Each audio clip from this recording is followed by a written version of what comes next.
Emotional Intelligence by Daniel Goleman. Summary from 4-Minute Books. Written by Nicholas Gouquet. Read by Jonathan McGinley. One-sentence summary. Emotional intelligence explains the importance of emotions in your life, how they help and hurt your ability to navigate the world, followed by practical advice on how to improve your own emotional intelligence and why that is the key to leading a successful life. Though Focus is the book by Daniel Goleman that first sparked my attention, Emotional Intelligence, or EQ, is actually far more popular. His masterpiece has sold over 5 million copies worldwide and has been translated into 40 languages.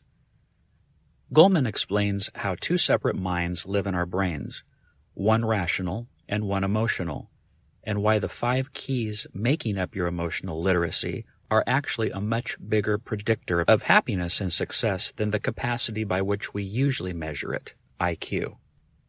Here are 3 lessons about what emotional intelligence is, why it's so important, and how you can get more of it. 1.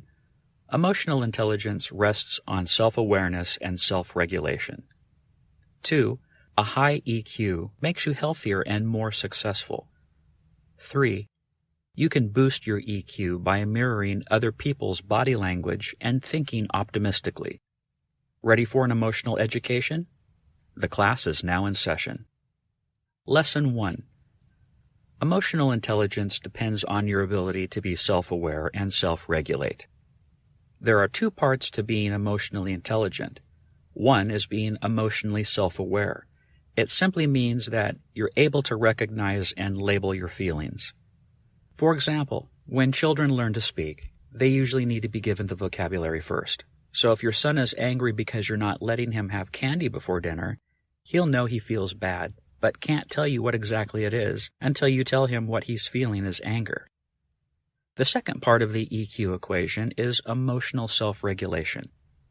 As an adult, being able to look at your emotions on a meta level, thanks to mindfulness learned from meditation or other self-awareness exercises, is crucial to choosing how to react to your feelings, if you should react at all.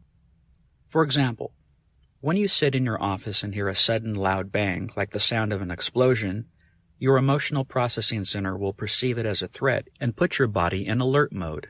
But when your rational brain double-checks and sees there's no actual threat there, it calms you down again, so you can get back on track to what you were doing. Both of these qualities rely heavily on the neural connections between your rational and emotional brain, which, if severed, can cause serious problems. Lesson 2. If you have a high EQ, you're more likely to be successful and healthy.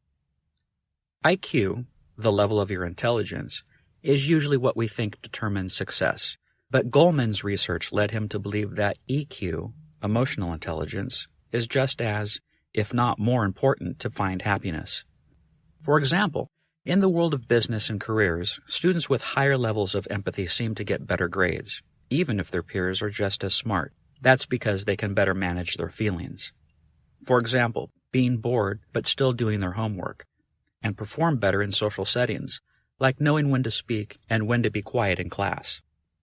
Similarly, as you might know from the famous marshmallow experiment, kids who can better discipline themselves at a young age tend to perform better later as well. Plus, managers who are socially skilled will have the power to persuade people when they need to and thus do a better job at leading people. Your health also depends on your EQ, because the more you have of it, the better you are able to mitigate stress, which can prevent a lot, if not all, of the most prevalent diseases of our time. Lesson 3. You can boost your EQ by mirroring other people's body language and thinking optimistically. All right, Nick, that's all good, but how can I improve my EQ then? I'm glad you asked. Here are 2 really cool exercises to increase your emotional intelligence. Number 1, mirror other people's body language. 2, convince yourself that your failures result from things you can change. The first exercise will not only help you connect better with the people across the table, it'll also make you more emotionally self-aware. For example, when the person you talk to has great posture, straightening your own body will send subtle nonverbal cues to them that they can trust you, help you realize what great posture feels like, and also make you more empathetic, because Now you know how they feel when their body is in that pose. It's one of those fake it till you make it scenarios which helps you build better habits. The second exercise helps you become an optimist. Optimistic people continue to try because they believe their actions make a difference, and thus are more likely to succeed. This is based on how they explain failures. They think bad events are temporary, external, and specific, and that they have the power to change them for the better by improving the next time. So, the next time something goes wrong, tell yourself, it's all right. This is going to pass. It's just a one-time thing. I'll improve and get better at this. Hey, this is Nick, the founder of 4-Minute Books, and I want to thank you so much for watching our video. Leave a like if you enjoyed and subscribe to the channel for more.